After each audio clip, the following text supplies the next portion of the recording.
This is the Jasion Thunder Electric Bike. My honest first take. It looks bold, it feels heavy-duty, and it promises a lot on paper. Big battery, fat tires, hydraulic brakes, app control, and a 400-pound payload rating. I've put real miles on it, through city streets, bike paths, and a couple of short, steep climbs. I've hauled groceries, rode at night, pushed the top speed, and tore it down enough to see how it's put together. There's plenty to like, and a few things that had me raising an eyebrow more than once. Key features you'll care about: a 48-volt 18-amp-hour battery, that's 864 watt-hour, a hub motor with claimed high peak output and 85 newton-meters of torque, 26 by 4-inch fat tires, a step-through high-carbon steel frame, dual 180mm hydraulic disc brakes, front suspension, Shimano 7-speed, an LCD display, built-in horn and turn signals, and an app that lets you lock the bike and check stats. The frame is rated to 400 pounds, and the bike itself weighs about 82 pounds, so it's a beast. That step-through design helps a lot when you're swinging a leg over with bags or winter layers on. Unboxing and setup on my unit were mostly straightforward. It came largely assembled, but I still did the usual: bars, front wheel, pedals, rack alignment, plus a full bolt check with a torque wrench. From my experience, that's not optional for an e-bike this fast and heavy. I also checked spoke tension and brake alignment before the first ride. Two quality notes popped out. My handlebar post had the same hairline scuff I've seen in photos from other owners. Same spot, same pattern, which tells me it's happening somewhere in the assembly line or packaging. Also, the rear light wire was a touch short, forcing me to reroute it to avoid strain on the connector. Neither issue killed the ride, but it's a sign the factory needs a tighter eye on the details. On the road, the Thunder feels planted and stable. The 4-inch tires soak up chatter and roll over pothole lips without drama. The front suspension isn't plush, but it takes the edge off enough to keep wrists happy. The step-through frame is easy to mount and dismount at traffic lights.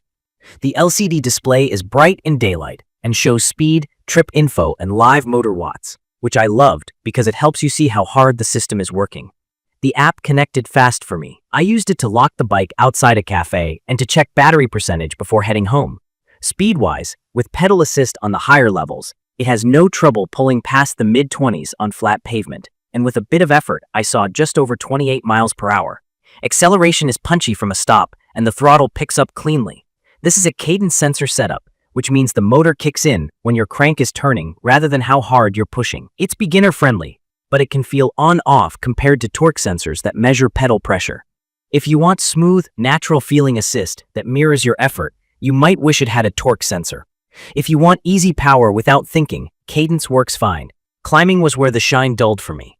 I tested a short 10% grade with a heavy load. It climbed it, but the speed sagged and the motor felt like it hit a sustained power ceiling. Marketing numbers throw around different peaks depending on where you read, but the important thing is sustained output.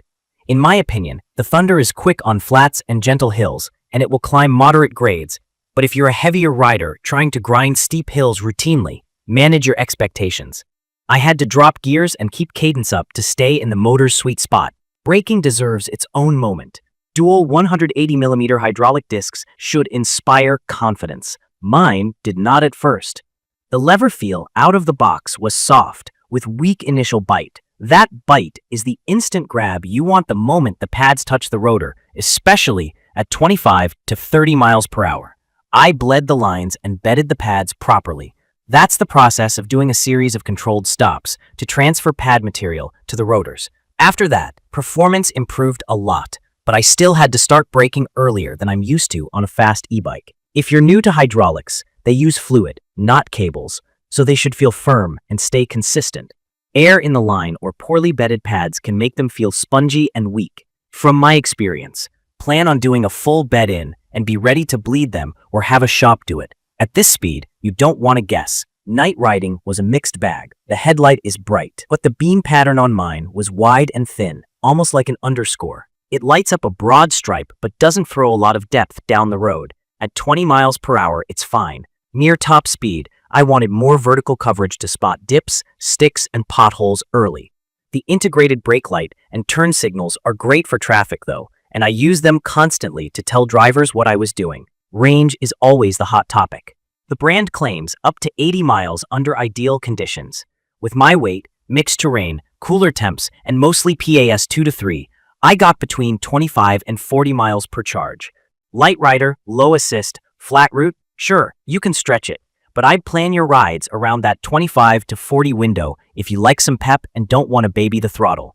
Charging from low to full took me about 7 to 8 hours. If your commute pushes past 20 miles round trip with hills, you'll want a charger at work or ride at lower assist. Build quality is where I started to have some reservations. The frame welds on my bike look rough.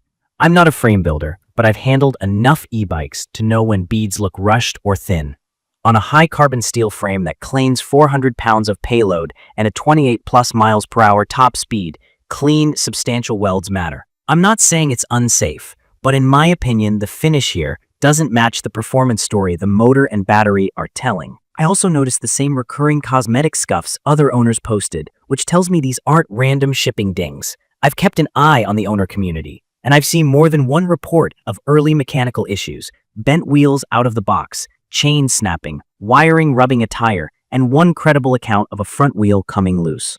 That's the kind of stuff that made me triple-check axle nuts, use a torque wrench, add a dab of medium thread locker on critical fasteners, and inspect cable runs so nothing rubs. If you're brand new to bikes, none of that is fun. If you wrench a little, it's a Saturday. The company's support to me was parts forward. They shipped what I needed and expected me to handle the labor. That model keeps the bike affordable, but it also assumes you've got the tools and confidence. If you don't, factor in a shop visit. Not everything was frustrating. The 7-speed drivetrain shifted smoothly out of the box and stayed quiet after a few rides. The step-through frame is genuinely practical. The big tires make gravel connectors and beat-up city streets feel less stressful, and I appreciated that I could load the rear rack without the bike feeling twitchy. The 7-in-1 switchgear is intuitive, the horn got driver's attention, and the app lock gave me peace of mind during quick stops. My unit included UL 2849 markings and documentation, which, in my opinion, is important for battery and system safety. I still store and charge it responsibly, but that certification is reassuring. So who is this for?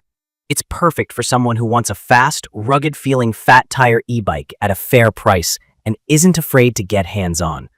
If you're comfortable checking spoke tension, torquing bolts, bedding brakes, and tidying cable runs, the Thunder can be a fun, powerful daily. It's also a good fit for bigger riders or people hauling cargo who value a step-through layout. If you want a quiet life with zero tinkering, if you rely on your bike for daily commuting without backup, or if steep hills are your every ride reality, this might test your patience. From my experience, the real strengths are stability, comfort on rough pavement, straight-line speed, and the practical touches like signals, horn, app lock, and a big battery. The weak points are brake feel out of the box, the headlight beam pattern at higher speeds, inconsistent cosmetic quality, and a power curve that doesn't love long, steep climbs with a heavy load. Range claims are optimistic unless you ride gently. I'd recommend this for riders who enjoy dialing in a machine and want big tire confidence with step-through convenience. If you're the person friends call to adjust derailleurs and bed brakes, you'll have this sorted in an afternoon and enjoy the torque and stability.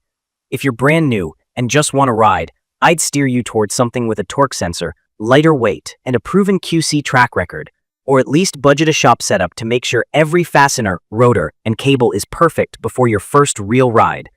In conclusion, the Jasion Thunder hits hard on value and features, but it asks you to meet it halfway on setup and safety checks.